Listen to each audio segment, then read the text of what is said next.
les cadors on les retrouve aux belles places, nickel. Les autres c'est Saint-Maur, Châteauroux, Palace, plus de ciel. On aime le sud et le gel, on veut de la musique et des choses pareilles qui poussent les gens devant le vent. Et puis les cadors on les retrouve aux belles places, nickel. Les autres c'est Saint-Maur, Châteauroux, Palace, plus de ciel. Le même désir de pas de mort, de l'amour encore et encore. Les enfants sont comme les enfants, et pourtant. Châteauroux est une ville qui compte dans mon histoire de filmeur. J'ai été élève 2 ans dans le lycée agricole, période pendant laquelle j'ai auto-édité mon premier recueil de poésie, Nouvelles de ces gens-là, qui m'a permis de faire de belles rencontres et de nouer des amitiés, d'être invité dans des émissions de radio et même de travailler avec un groupe de rock, Emballage perdu, qui avait repris mes textes. J'ai su bien plus tard que j'avais manqué Dominique et Pierre Lodigeois, qui ont créé un festival de cinéma Super 8 l'année suivant mon départ de la ville.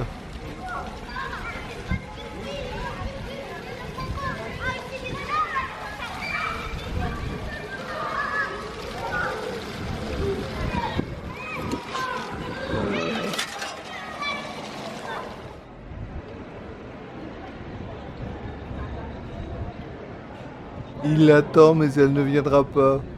Il tourne autour de la place sans chercher à éviter les flaques d'eau. L'heure du rendez-vous est passée. La grande aiguille de l'horloge sur la façade de l'ancienne mairie martèle les minutes. Les arbres ruissellent de pluie. Ils paraissent plus sombres. Devant la taverne, les chaises et les tables sont empilées. Les bourrasques de vent bousculent les lampadaires. Il marche, sa cape noire se soulève derrière lui. Chaque bruit attire son attention, une voiture s'arrête, une femme claque la portière et court se réfugier dans l'entrée d'un immeuble. Mais ce n'est pas elle. Les passants effrayés par la pluie et le froid longent les vitrines, ils se cachent, s'effacent, fragile silhouette dans la ville déserte. Il attend, seul sur cette place. Les nuages se tournent contre le soleil et le jour s'invente une nuit en plein après-midi. Les rues vivent au ralenti, sans bruit. Même les jets d'eau de la fontaine se sont tus pour offrir au présent un peu plus de silence. La porte de verre se referme. Il glisse une pièce dans l'appareil, compose le numéro, 8 chiffres par cœur. Bonjour, oui, elle est là.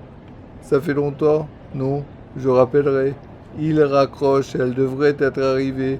Il s'assoit sur les marches en faux marbre de la nouvelle mairie.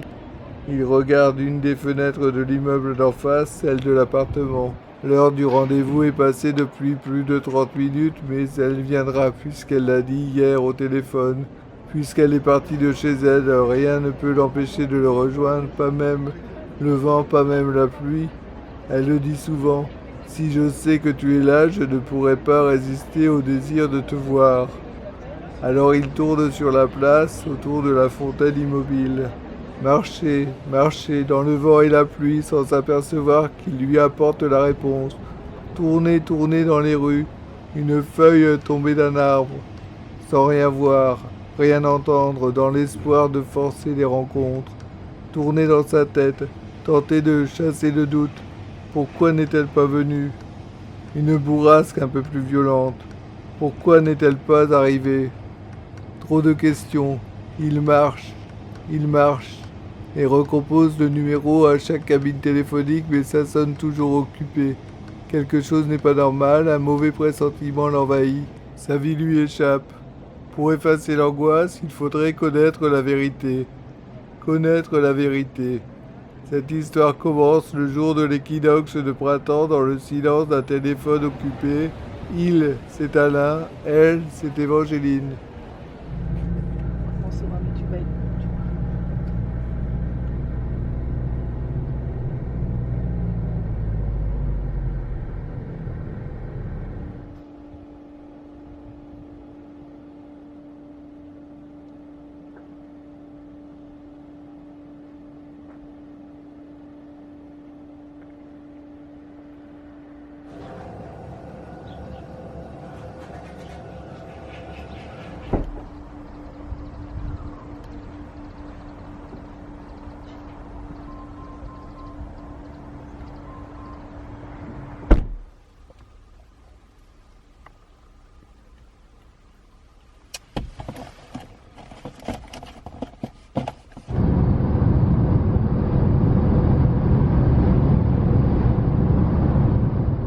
Une fois encore, cet épisode du journal filmé fut un voyage dans le temps autant que dans l'espace.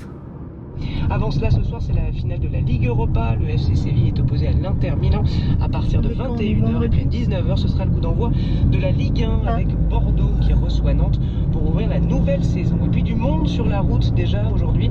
C'est orange au niveau national dans le sens des retours de vacances. Ce sera rouge demain. Rouge aussi dans celui des départs sur l'arc